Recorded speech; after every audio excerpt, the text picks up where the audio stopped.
সালাম আলাইকুম। আমরা হাদি ভাইয়ের কবর জিয়ারত করতে আসছি। আর এখানে বিশ্ববিদ্যালয়ের সামনে হলো এই যে ভুট্টা বিক্রি করতেছে। এই যে কাঁচা ভুট্টা দেখুন, কাঁচা ভুট্টা থেকে এইভাবে বানায় দেয় দেখুন। হ্যাঁ হ্যাঁ,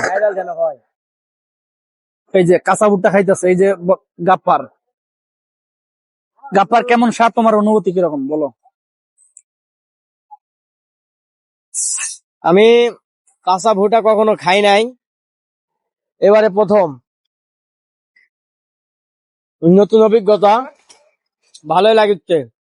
তো আপনারাও আসবেন, কাঁচা ভুট্টা খাইবেন, এর স্বাদটাই অন্যরকম।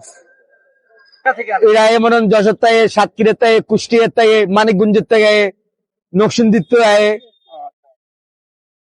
এটা আয়ের আকাশের মরণ এক জায়গায় সদরঘাট, এছাড়া কোনো জায়গা পাইবেন না। কাঁচা ভুট্টাটা 40, একটা 40 টাকা। 40-50।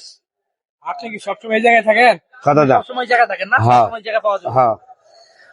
আচ্ছা, যদি আপনারা কেউ আসতে চান তাহলে ঢাকা বিশ্ববিদ্যালয়ের সামনে আসবেন। হাদি ভাইয়ের যে কবর, এই যে পাশে, ওর পাশেই এখানে।